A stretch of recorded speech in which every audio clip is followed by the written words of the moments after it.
It's our Kickstarter on your table, in your office, and as you make your way to your commitments for the day. I am Priscilla Regina Naluoga, and we're going to be looking to the National Unity Platform dilemma for Kawempe North candidacy, and of course building up for the 2026 general elections. What are some of the strategies that they are deploying to ensure that they have transparency in the politics that they are going to be running through this elective season? Backbone of it being that the Kawempe North by-election has raised a lot of political temperature in the capital already, with the fact that the 2026 general elections are just months away. And so the National Unity Platform having so far claimed this attention, with a long list of aspirants coming out to express themselves as parties that are interested to stand on the party card for the by-election that is around the corner. However, in a bid to ensure that there was transparency, the National Unity Platform thought it best that they put these candidates on one front and have the people have a say on who gets to actually be on the party as the ballot comes through. However, it was a very interesting televised debate that many of you were able to see, and I know over the course of the weekend you have had a replay of some of those clips and how it brought to reality what should be. Are your leaders really capable of taking you on in leadership positions? Do they have the capacity? Are they having the knowledge, the civic knowledge that they need to be your leaders? Well, the General Secretary for the National Unity Platform is here with us this morning to shed for us a light into these occurrences and what the National Unity Platform hopes to achieve out of this nature of politicking, and how they intend to use it to create or maintain transparency moving forward through this elective cycle on a national level. David Lewis Rubongoya, you are most welcome and good morning. Thank you very much. Good morning to you and a good morning to the viewers. All right. Okay, so as we're having Kawempe North by-election inching closer, of course, it's been a very cumbersome week for you, and we're quite interested in understanding, having a better understanding of the course the National Unity Platform is taking with getting a candidate right for the NUP ticket this time round. Yeah, thank you very much. Maybe from the outset, I need to once again, send condolences to the family, friends, and loved ones of our Honorable Segidi Nyamhamad, who passed on, and therefore, that's how we ended up with this by-election, and we pray for his soul to rest in eternal peace. So, as the National Unity Platform, we use different systems to come up with our candidates. We call it a vetting process, and there are reasons why we opted to use this system. So as you know, people have interfaced with our election management committee and were awarded marks, 40 out of 40. The debate had 10 marks, and then ground survey has 50 marks, making a total of 100%. And it is from those three parameters that will be able to get our candidate. As you can see, 50% we are giving it to the ground survey, and then there's 10% also which came out of the debate, where people were following and seeing what was happening, because we believe in involving the people. But the vetting process is also important, because then these people are asked questions about their understanding of the party, their commitment to our values, our principles, and their commitment to serve the people. So Kawempe North is just one of those places where we're using this process, but I think it's what we've used in many places. The different thing now is the debate, which we thought is very, very important. Some people have been saying, this vetting process, where does it take place and all that. So, because the vetting, even the media is not allowed to, follow the proceedings there. But the debate enabled people to really see these candidates firsthand, see what they're able to do and that kind of thing. And the EMC, our election management committee, had different parameters which they were using to judge, to award these 10 marks. So I think it was very, very interesting, and I couldn't be more proud as the SG of the party, but also as a member of this party, to see that for the first time, a political party, through its internal processes, puts all the candidates on the pedestal, and the people of Uganda have an opportunity to see who is who. All right, so it begs the question. This is just one of the many things that I know that you're going to be doing to create different vetting systems. Yeah. But given the fact that it's now put to bed, did you as a party achieve the objectives that you intended to have achieved through the debate itself? Absolutely, and I think maybe we achieved much more than we anticipated. Talk to us about those achievements.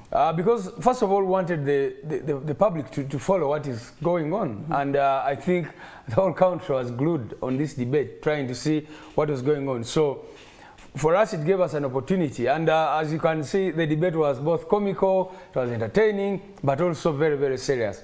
People were asked very, very important questions about what they want to do, what are the development challenges for Kawempe North. So it was, in a way, first of all, trying to showcase to the world the challenges that are happening in these our communities, but also what level of depth do these candidates have, what attachment do they have with the people, with the common people out there. So it was very, very good to see. Of course, we have a challenge of logistics and all that, but if it was possible, we'd do it for all other positions people are interested in running under NUP, because it enables you to remove all the doubt. You know, when the Election Management Committee does its things, you know, when people are not following what it is doing, then you hear rumors, you know, the card is for sale and all that. But this debate gave an opportunity to the whole country to see that there is a process, and the Election Management Committee are just there as judges. They don't, you know, say, okay. And what is interesting also is that, you see, for example, we had a panel of 7 members of our Election Management Committee, but none of them knew what another member was awarding. As soon as they finish that process, when they have their marks, they just submit them as they are. And it is always interesting to see, you know, how the different people are awarding marks, either from the debate, from the vetting system.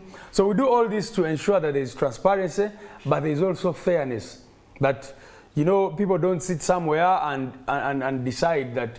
So that's why even during vetting processes, those 40 marks I talked about, every member makes sure that they award their marks, and another member is not allowed to even look at what this one has awarded. And then we compile that, get an average of what these different people have given, and then that leads us to the final mark. All right, so where does the place of ground consultation then come into? So because we are people power, we believe in the power of the people. So that is why we believe that that 50% should come from the ground. And like I said, in this case, even the debate in many ways had an involvement of the people. So this 50% is extremely important, because it is what we go and try to get the pulse of the people. For example, our teams have been in Kawempe North, and these are teams of experts comprised of teachers, some medical doctors, some lawyers, and other common people. We put together teams of people, and they go out there to interact with the people in the community to try and get the pulse of the people. Who do the people in Kawempe North think will best represent their interests? And you see, for example, we send different teams to the same village. Just to have a better understanding of how these consultations are happening, is it door-to-door consultations by the boots on ground, and are they asking specific questions to arrive to a proper judgment? Oh yes. So there are different parameters. So for example, in this case, we sent out a team with different parameters. What is the candidate's visibility? How do the people think this candidate relates with them, what we call the touch with the people, the candidates touch with the people. But also, do the people know this candidate to be an NUP person? So we have a question about the objectives, the aspirations of NUP. So we want the people out there to tell us, of all these candidates, which candidate represents the aspirations, the objectives of NUP? If our objective, the grand objective of NUP is to remove the present regime and build a new country. So we ask these people, who of these candidates do you think is going to contribute to that effort? And the people answer those questions. But there's also another form where a person does, you know, it's like voting, real voting. So a person goes to a particular village, asks different people who of these candidates who would you vote for, and then the people mention which person they believe is best for the task, and then those teams come back with these forms. What I must emphasize is that every single village is reached by these teams, so that we get the pulse. For example, the sample now for Kawempe is about 3,000 people. So if you get 3,000 people telling you who is their best candidate of all these that you have, then I think you are able to get the pulse of the people in the community. Okay, all right. Then where does it leave the leadership of the National Unity Platform in having a stake on who gets to carry the card on this by-election? The leadership is just there as an umpire, just to see how things are going. But when these results come from the Election Management Committee, they go to the Executive Board, which looks at them. If there is no query, no problem, it just passes them. So the leadership of the party, the president, the deputy president, the secretary general, whoever, does not have an influence on who becomes a candidate. That's why our Election Management Committee is independent. And it is the Executive Board which in any case set up these parameters, which said, let there be, vetting process. Now in this case, let there be a debate, and very importantly, let there be a ground survey. So the leadership, the role of the leadership is just to set the parameters, to come up with policy guidelines on what the Election Management Committee should be doing. All right. That being said, an official announcement is yet to be made on who's going to be representing the National Unity Platform as a candidate for the Kawempe North seat, the by-election that is around the corner. One of the comments that you did make post-debate was that those of the other candidates that don't get that opportunity should not come back as independent candidates in this race. Why did you make that comment? Do they stand to be a threat to whoever will be selected? No. Not that they're a threat, but that is party discipline. Once you commit yourself and submit yourself to a party process, it is only fair that you abide by the outcome of that process.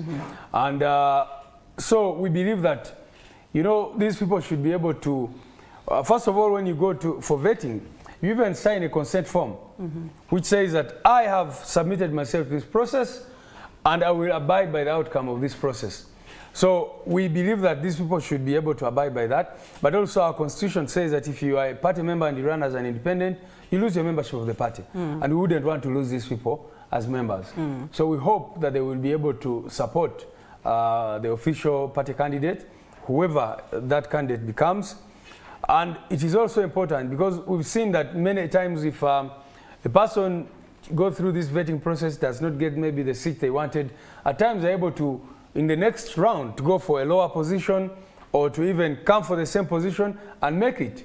So it is only fair and good that once you do not emerge winner, because, I mean, like our president said that day, many of these candidates were very good. And yet at the end of the day, you have to get only one out of the many. So we believe that our people need to understand that, even if you're 10 candidates, the party can only field one candidate.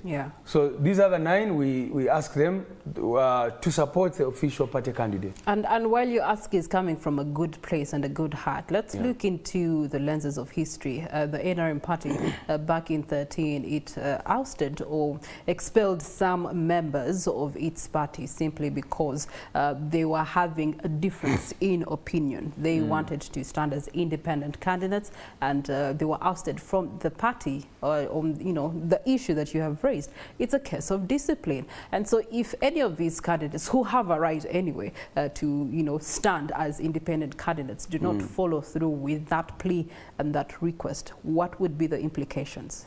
Like I said, it's automatic loss of membership. That's what the Constitution says. So for the NRM, I think they were trying to expel these people from the party on account of indiscipline and whatever they called it. Of course, we disagreed because these people were just criticizing what was going on in the country, the corruption and all that. And NRM decided to, expel them. But in this particular case, if you run as an independent, you automatically, you don't even need to go through a certain hearing or whatever. The Constitution says once you run as an independent against the party's official flag bearer, you automatically lose membership. And I'll say that from the last exercises, many people lost their membership, and NEC sat and decided to give them a second chance, and many of them wrote back to the party requesting to be readmitted, and we readmitted them. But that cannot happen forever. A time comes when you say, now if you decide to go against the party position on this, you'll just cease to be a member. All right, so this three-way strategy that you have deployed for the Kawempe North by-election to pick a candidate on your party card, is it one that is going to be used or deployed in the elective cycle that we are entering? If so, do you have the ability to do so, especially on the financial end? That's why I say that we may not have logistics to organize debates all across the country. From that time, actually, people have been bombarding our inboxes, even at the party, saying, please do this everywhere. You know, please do this everywhere. So if you look currently about the elective position, you have about 499. And then, of course, you have these other ex-officials and others who go to parliament from the military and other places. But if you want to organize 499 debates, for all these, for example, members of parliament, and then you go to mayors, then you go to councillors. Logistically, it might be a nightmare. But what I can say is that we shall sit as a party and decide, first of all, after seeing that it is such a successful strategy. But there are many things. Of course, we know that we operate under a military regime, which will seek to destabilize us in this exercise and all that. But we shall sit and see how to involve more the people, because in the last cycle, what we have been doing is to do the two things. You know, the ground survey and the vetting, and that has been taking 50%, 50%. But now that we see that the debate, many people would want to have this opportunity to see how their candidates are going to articulate issues and all that. We think it would be a good opportunity to do these debates. But like I said, it might create a logistical challenge for the party. All right, Lewis, while other parties are doing party primaries in order to get flag bearers for this by-election, and is the process that they use for the general elections, what are some of the edits that you as the National Unity Platform are deploying from this exercise and experience that you've had, which has been successful accordingly? Yeah, well, I don't think other parties have done primaries. I saw the NRM people complaining. They just announced a certain candidate. I saw our friends in FDC, they also just announced a candidate. I don't think they did primaries. Actually, in this particular by-election, I think NUP has been the most thorough, the most thorough, the most engaging and involving people. But maybe what I can respond to is why we use this as opposed to primaries. Because some people say, why don't you guys do party primaries? But it is largely because of the environment. We are Democrats. We believe so much in involving the people in all the things that we do. But we also know that we live under a very, very tough situation. In a situation where we got 57 members of parliament after all the rigging that happened, those are the ones who are able to swear in. But you can see that even out of the 57 members of parliament that went there, maybe about 10 or thereabout, you've seen what has been happening. Some have been completely compromised. Some now have gone to that anti-coal period and all that. So you can imagine if we decided to use primaries, where the regime will come in with a lot of money to say this is the person who we want to be the NUP candidate. I mean, I'm trying to say that if they can compromise people who are even already members of parliament, and I don't know what they offer them, because with the remuneration of a member of parliament, you wouldn't expect them to be compromised, to just abandon their values or the values which they purported to represent. So we know that if we decide to just do primaries, like they've done with other parties, because Genome 7 and the system believe in using money, buying off everybody, we know that they will come and say, let's now sponsor this particular candidate. And they will give them a lot of money. And so that's one of the challenges. But also the other challenge relates to the capacity. If you've seen them disorganize our activities everywhere we go, imagine if we decided to say, let's have primaries in Kasese and all our members come together. If they can't even allow us to hold rallies or consultative meetings, and every day they are always arresting these people and taking them away. If they find our teams building structures and they charge them with terrorism and all these things. So that's also another challenge, that if they are blocking all these other activities, we think that they will cause a lot of violence and all these things. So we believe that vetting, and in some cases we want to use the two maybe to use vetting as well as primaries in future. That is what we put in our new constitution, which after it is gazetted, we shall test it in some places and see. But we believe that vetting helps us to get people who actually stand for the right values of the party. We hope that these people who emerge from this will not disappoint the people, because, I mean, like you saw what happened last time. Some of these leaders came and there was a lot of competition. We gave them an opportunity, and even when they went to Parliament, they decided to sell out. Yeah. Okay. All right. The Kawempe North seat has been one that has had controversies time memorial, right from religion on to the kind of people and which parties get to have a stronghold in the territory. National Unity Platform, through the late Honorable Segirinya, having done a commendable job. It begs the question, as the opposition, how do you intend to actually clasp on this stronghold and maintain that seat as a National Unity Platform for the remaining term? Yeah, I believe that we are strong in all parts of the country, not just in Kawempe North. And I mean, we've seen everywhere we've gone in this country, there's a lot of strength. One of the things I said is that we have been doing consultations. And these, for example, the people who go to the ground, we told them clearly, consult all stakeholders. So either NUP or non-NUP supporters. Yeah, I mean, the people out there, you can't, when you're consulting, you can't tell this person is NUP or not NUP. They consult all the people who will represent them and all that. But what I wanted to point out is that even the religious groups, for example, we've told them to ensure that they consult people in the mosques, people in the churches, people in the markets, border stages. You know, when you're trying to get the pulse of the community, that's what you do. And so our prayer is that whoever emerges as the winner will go on to serve the people, because that's what we believe in. One of our core values as NUP is service. We believe in extending services to the people, because we have an absent government.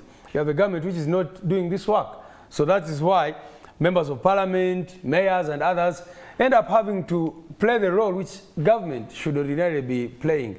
So we hope that whoever emerges winner in Kawempe North under NUP will serve the people and will show the people of Uganda what an NUP government would look like. That's what we aspire to do. Everything you see us do, having a school of leadership, having offices everywhere, reaching out to the communities with charity activities.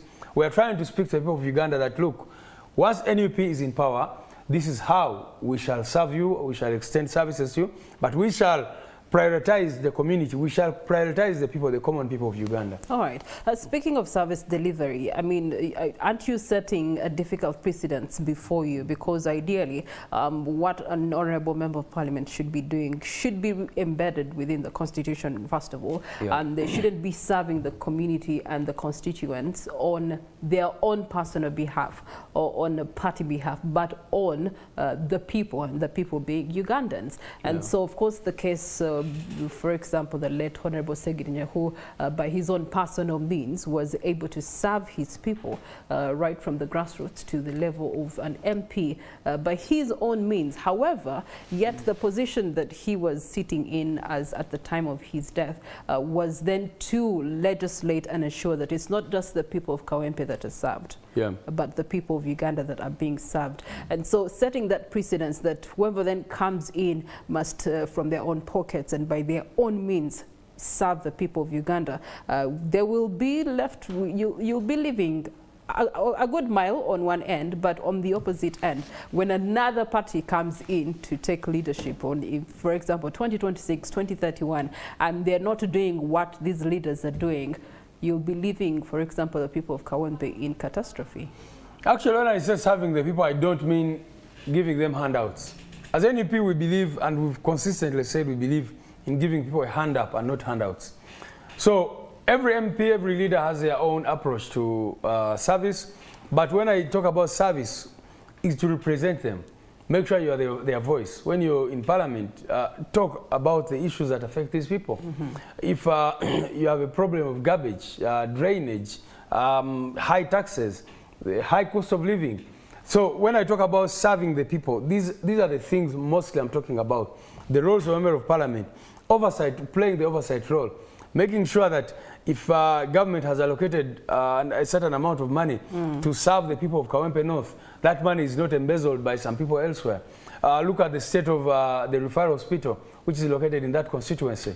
You know, we want our leaders, if they've been talking about sewage coming out of that hospital and affecting the communities around. We want this leader to speak out on that issue and to find solutions. Yeah, but like I said, the reason why our members of parliament have ended up to, you know, start giving out handouts and all that is because you have an absent government.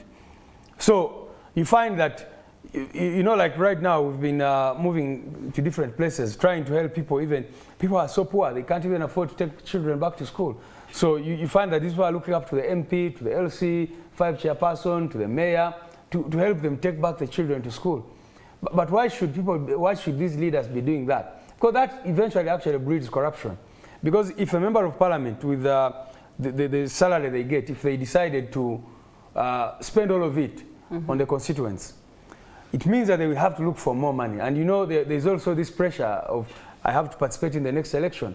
You know, the Alliance for Finance Monetary for Elections has been indicating how expensive it is to run for a seat. So that is one of the things that we hope to change as NUP, to ensure that government is present and government plays its role. Because if government plays its role of extending services to the people, you'll find that the leaders do not have to do that. They will have to stick to their mandate of legislating, of representing the people, of oversight, of appropriation, etc., etc. Okay. Yeah. All right. As the official announcement is around the corner, it begs another question that we have to be realistic about. Voter protection. When that ballot is being cast on the D-Day, as the National Unity Platform, what is the strategy you're deploying to actually protect the vote? Well, this is just to encourage and ask the regime not to seek to tamper with the voice of the people of Kawempe North, because they have done it in many places. In Kayunga, where we had over 15,000 votes ahead of the NRM candidate, they went on and declared the NRM candidate winner. And other places in Omoro, you saw what they did, the ballot stuffing, in Oyama and other places. In Soroti, it was very clear that the FDC candidate had won. They declared the NRM candidate. So we hope that they can do the right thing. The people of Kawempe North are going to speak, and they will speak very, very loudly. I would just not stop at encouraging, but also warning the regime not to tamper with the voice of the people. Because General Museveni claimed to have gone to the bush to fight vote rigging, and now he has turned into the master of vote rigging. So we just want to warn them, and Mr. Babakama and all these other people who have been participating in this chaos, that Kawempe North is a very, very big test for you. Respect the voice of the people, respect the will of the people. That's what we can say. Okay, all right. We're going to be taking a short breather, allow you to digest on what has been shared so far. You can always reach out to us on our social media platforms for your questions and comments on the hashtag MorningAtNTV. As we take a breather, we return shortly with more in this direction. Do stay with us. As we do continue on with the conversation, looking at the National Unity Platform and how they are positioning themselves strategically and transparently to give us their candidate for the Kawempe North candidacy by-election that is around the corner in March of this year. You get to look at some of the other candidates.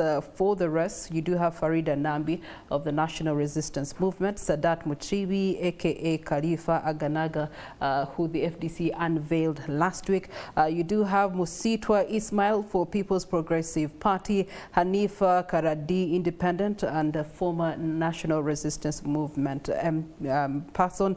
And then you do have Muhammad Mutazindwa, who is an independent, also looking to position himself for the Kawempe North seat. And then you do have Twahira Segirinya, an independent and widow of the late Member of Parliament, Muhammad Segirinya. Now, this also puts into question how the debate did unveil some things. For example, the importance of civic education to the general public in order for them to have a better understanding of their state as the public, but also the understanding of matters that are concerning democracy and governance, which does relate with the National Unity Platform Leadership Institute that was unveiled recently and has been doing some groundwork here and there. And what are some of the things that came to light for you as the National Unity Platform that you hope maybe through the Leadership Institute can be addressed, Lewis? Yeah, thank you very much. Of course, some people completely didn't get some questions. For example, some people asked, what does appropriation mean? And you could see they didn't totally understand what appropriation means. Some people didn't appreciate the role of a member of parliament. So, and that is not only with those candidates. I think that was just a litmus test for majority of the people. And that's because, you see, previously there was political education. But because General Museveni knows that if the people are enlightened about their power, about their role, about holding leaders accountable, he knows very well that then the people will be able to rise up and remove a regime that they believe does not represent them. So that is why they removed political education. And so what the NUP School of Leadership is trying to do is to bridge that gap. You know, every Tuesday, Wednesday, and Thursdays we are there teaching these young people, and I mean some old people as well, teaching them their civic duties, talking about the political history of Uganda, talking about the art of public speaking. These are things that are taught at our School of Leadership. Unfortunately, that School of Leadership has capacity for only 150 people per intake. So it's a drop in the ocean. And how long is the intake? 3 months. So every intake takes 3 months, and we can only train 150 people at a time. We divide them into 3 classes or 3 groups, one for foot soldiers, the other for elected leaders, and the other for professionals.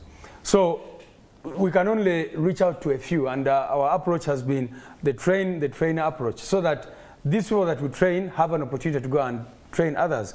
And they've been doing online sessions. Those who, for example, finished in the first cohort have been doing online sessions, teaching the others and all that. But we believe that once we have government, especially if you have a government which, you know, represents the views of the people, then there should be civic education as mandatory. The government should be investing so much in educating the people, in educating the masses. And also, I believe that the NUP leadership will restore political education in our schools. You know, previously there was a subject called civics in primary school, and then political education in O-level. All those have been removed. So we believe as NUP that those must be there to teach the people their responsibilities, their duties, their responsibilities. The Constitution, for example, you saw, and there was a question about which chapter of the Constitution talks about human rights. And some people failed that question. But in the Constitution, it says that, first of all, the Constitution will be disseminated nationwide. Number 2, that the Ugandans will be educated about the Constitution. Number 3, that the Constitution will be translated in all local languages. That has not been done, despite it being a command of the Constitution. So people don't even know the Constitution. They don't know their rights under the Constitution. So we believe that all that has to change. So the NUP School of Leadership is trying to bridge the gap, but all that can change once government changes, and you have a government which does not fear the people, a government which knows that an empowered citizenry is actually productive citizenry, that, you know, you don't need to hide all this information from the people, but give it to them. All right. As we wait for the change in government, it begs the question, what is going to be the impact of the change in attitude for leaders, especially those that are subscribing to the National Unity Platform? Looking at the red wave and the umbrella wave that was of the 2021 general elections, many people were, you know, giving you the opportunity to have the majority of opposition MPs in Parliament, in the 11th of Parliament, over that wave. But of course, when you start start to assess and analyze the caliber of those members of parliament, some of them, I will say many of them, have not been able to meet the bar, as was exposed by the debate that you did with the Kawempe North by-election candidacy for the NUP ticket. It begs the question, when we get into the 2026 general elections, the majority MPs that you have today have already been assessed by the work and representation that they have expressed themselves of this 11th parliamentary term for them. And so many of them are being assessed by that, and they are falling short indeed. Yeah, I mean, I already said that some of our leaders, of course, majority of them have actually done well, but there are some who have not done to the expectations, both of the public but also of the party. You know, some went into parliament and awarded themselves, gave themselves service awards. Some, you know, came under the NUP flag, but now they are hobnobbing with the dictator and his son and all that. And others have, you know, not grasped the role that they should be doing. So that is why we are even making this, the process more stringent. And we are going to go out there in the community, whether you are an incumbent or whatever, the litmus test will be the people. Why do the people think of this leader? If you've been an incumbent, and we've been telling people that the flag of NUP is not on the desk of the Secretary General, it's not on the desk of the President or any other person. The flag of NUP is with the people. And we shall be going out to the people to consult them. And we want to make sure that as we go into 2026, and we believe, by the way, that we should be the next government, and we hope that this time our people will be able to protect the vote and we go into power so that people can see what we're able to do as leaders. So I want to salute our leaders who have served to the expectations of the people. And there are many who have served. We've also been doing our own assessment. I even talked about, you know, we've been having a score, trying to look at our MPs and the other leaders, the mayors and others, how have they performed in this term and that kind of thing. There are those who have done excellently, and I believe the people will give them the trust again. And we call upon those who have fallen short, that you still have an opportunity to actually make things better. You cannot just be elected and then you disappear. Of course, I will not talk about the NRM people, because for those, I think the people gave up on them already. They know that they are not expected to do much. But for the NUP MPs in particular, and the mayors and others, we encourage them to make sure that they serve the people and they speak for the people at every opportunity. Would you make it mandatory for those that are interested in carrying the party card for the next general elections to actually go through the Leadership Institute to rectify some of the things that came forth courtesy of the debate you had? Well, the challenge is logistics or space. Like I said, for example, right now we have only capacity to take 150, but that was the initial idea, that everybody who wants to go to become a candidate under NUP should go through the School of Leadership and should produce this certificate as one of the requirements. We believe that as we grow as a party and as we have more capacity, maybe have this school expand to other regions and all that, we'll be able to do that. But right now, it might be difficult because, like I said, because of the constraints, we can only take 150 at a time.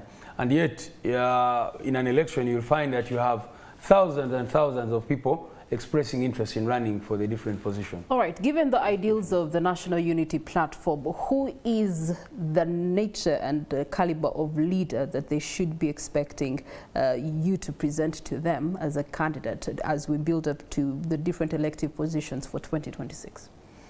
Well, the leader, the nature or quality of a leader should, we want a leader who connects with the people. I think that is the most important thing for NUP. A leader who connects with the people, and connecting with the people means that you speak for them, you serve them, you're part of them, you understand their needs, but also that your focus is not on yourself, but on the future of our country. So whether you are an LC3 councillor, whether you're a mayor or whatever, we want leaders who think about the bigger picture of our country. Where has our country come from, where is it today, and where should it go? We want leaders who are just not in love, like Martin Luther King said, not in love with money, not in love with fame, but in love with the people, in love with the community, in love with justice, in love with accountability, in love with service, You know, these values that we have, we talk about discipline, we talk about reliability, we talk about inclusiveness, integrity, we talk about patriotism, we talk about service. So we want leaders who espouse these values of NUP. When we see a leader out there, they should be able to represent all these values that we stand for as NUP. Okay. Now let's flip it to the side of the public or the masses at this opportune juncture. All your submissions are making sure that you're putting the public or the masses at the forefront of the decisions and the strategies that you're deploying this time round.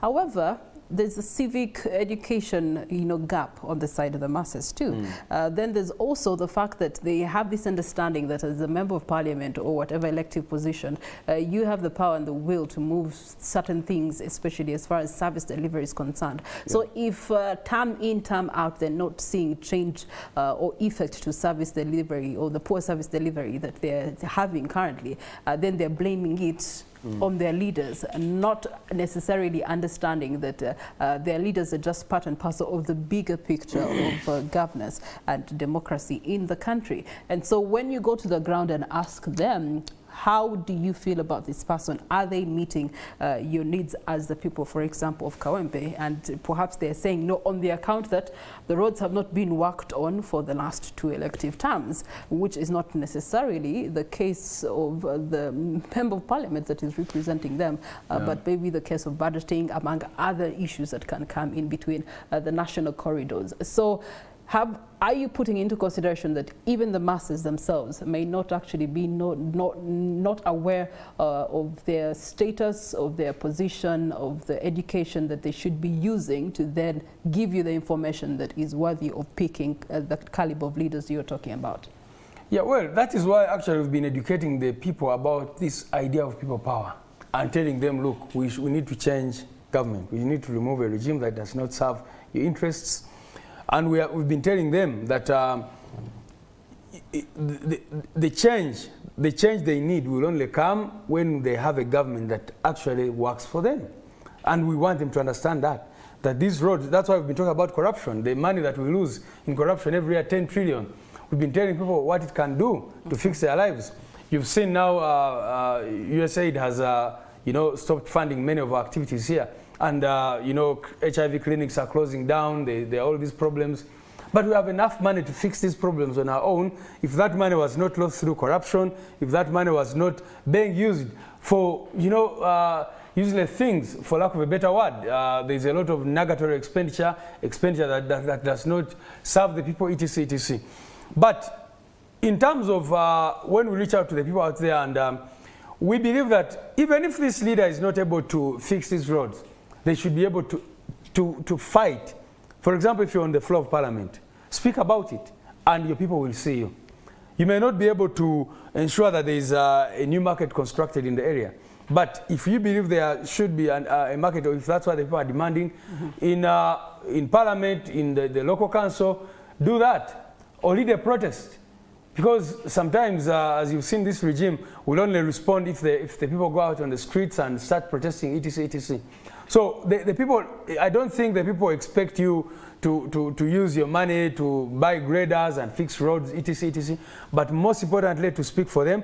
And number two, the people want to see you fight hard to see that the regime actually changes in this country, to see that there is a new government which will be able to stand for the people and serve the people and their interests. All right, you mentioned about corruption, and there's some people that are of the say that the National Unity Platform is selling their cards on the bench of corruption, which is creating unfairness in giving out these cards. How true are these claims? But I already answered that, I think, that's why we're saying let's even have a debate so that the people can see for themselves. I think that's one of the things we've been able actually to achieve from this debate. Okay. That whichever candidate emerges winner, people will have seen that this person actually is the candidate that we want to have. We have said it before that if anybody has any evidence whatsoever that somebody paid money to get a ticket or any service from NUP that they're not supposed to pay for, bring that information and we'll act on it. Okay. What I can say is that no one has ever brought that information to us, but if you bring it, we'll act on it. But what I can say is that our processes are transparent. And you see, the people who do vetting are not the ones who go out to the field. Consultations. Do consultations. So we make sure that there are different actors at different points who eventually then form this report. So if you pay, you know, someone doing vetting, how will you, and the people who do the ground survey, are teams that are not there in the field, in the open, so most of the people will not even know who they are. So that's how you avoid all Lewis, that. in closing, you've talked about exercises. You do have the Electoral Commission exercise on voter update register ending today. Yeah. What is the National Unity Platform's position on this exercise assessment? Has it worked for you? Have you trusted how it's been conducted? And was the time enough? Well, first of all, we hope that this exercise will be extended because of the challenges that have been there. I personally have been moving to different stations where they've been doing this. You find many machines are faulty. Sometimes they tell you that you know, the machine has had to be taken back to the headquarters for fixing and all that. In many parts of the country, you know, you find that this exercise is at a parish level where people cannot reach because in some cases the parish is too big and people cannot be able to move to those places. Then you saw the challenge. People were being asked, especially new voters, they were being asked to get a signature from the DISO and the GISO, the Gombolola Internal Security Officer and the District Internal Security Officer, which is both illegal and constitutional, but also very, very immoral and wrong. You know, you cannot be asking these young people who want to become registered as voters to go to a GISO. And indeed, many of them have been turned away.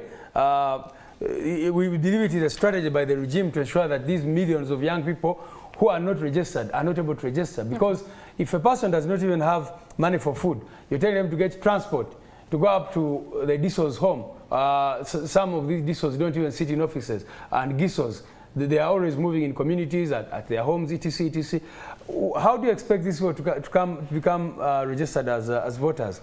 So we hope that this exercise can be extended. We already wrote to the Electoral Commission complaining about it and other things, and we hope they will respond to that. As NUP's General Secretary, your closing remarks and call to action.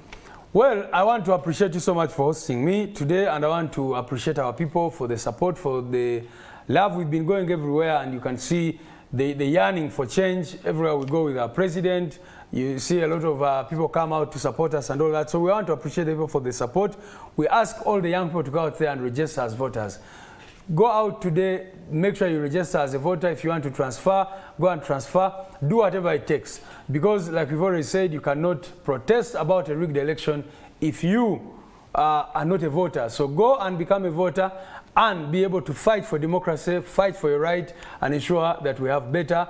Because we've been telling the people that, and this is the most important thing in civic education, that it is politics that determines everything. The reason why we have a lot of poverty in this country, why education is not working, why healthcare is not working, why roads are bad, is because of politics. So we encourage the young people out there not to think that politics should be left to the politicians, but to understand that politics affects them daily and daily. Hence the power being to the people. David Lewis Rubongoya, National Unity Platform Party General Secretary, thank you so much for your submissions. We'll take a short break. When we return, we look to the young people and business opportunities that they do have before them, for example, in Forex exchange. Do stay with us.